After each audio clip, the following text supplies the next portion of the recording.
Hey, I've got the LED strip lights from Goosador and an accessory kit that I purchased on Amazon.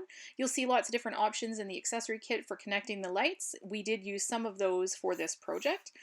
You'll also see I've laid everything out from the Goosador box so you can see what's included. And make sure you plug those lights in to make sure that they work before you start your project. Hey everybody, so I'm just going to do a quick video about the LED light installation that we did on our Transcend 27BHS.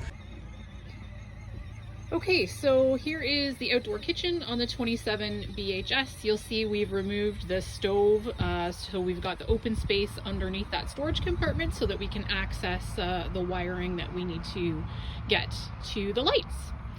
So we use the plug in the outdoor kitchen to plug in the adapter, which plugs into this controller for the LED lights. And that is fed through this little hole that we drilled for the wires to go through. The actual adapter chunk is down here in the bottom, so it's not going to crowd out the shelf where we store other things when we're traveling. You will see the plugs on the adapter also come through the little hole, and I've got the one set of LED lights plugged in there right now with the male-to-male adapter. We ended up running our own wiring, so it's this black, green, red, and blue wiring, and you'll see that I heat shrinked the end pieces where I soldered on to it so that I could add the connectors at the end. So I did that on both the top and bottom simply because this wire was flat like a ribbon as opposed to a cylinder, so when we ran it up the shaft on the inside of the awning arm it was less likely to get pinched. Wanted to add in that rather than trying to find a tiny screw to put through the hole here to hold that controller to the side wall, we actually just used the 3M backing that you use for the hooks to stick it up there. That way we didn't worry about cracking the adapter trying to find a screw the right size, because it's pretty small. So hopefully that'll hold up for us. Just wanted to point out those two little arrows on the plugs need to line up so that the electrical will work properly. If they don't line up, your lights won't work. Another thing you want to make sure and do is have a good feel around and look in that cavity before you drill your hole to make sure you're avoiding any wires or anything else important. Okay guys, so I'm under the awning here just above the door so you kind of get an idea where I'm at. This black solid piece here is fixed. This is the awning fabric, but this black solid piece is fixed.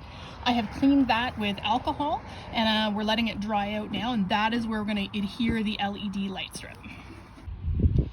So this handy hole in the awning arm is where we brought the wiring out. You'll see right now we've just got a small piece of electrical tape over it. We are going to silicone it when we touch up some of the other seals on the trailer over the next couple of weekends. So right now we've just got the electrical tape there to protect it.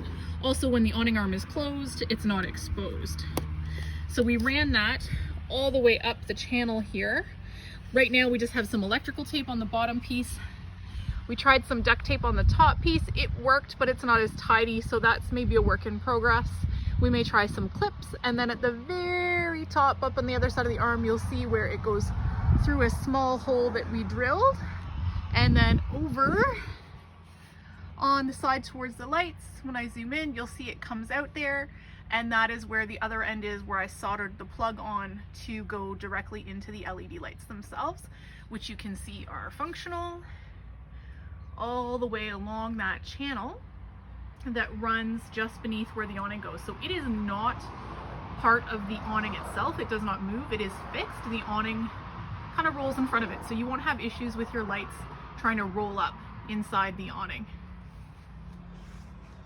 And that, folks, is how it looks.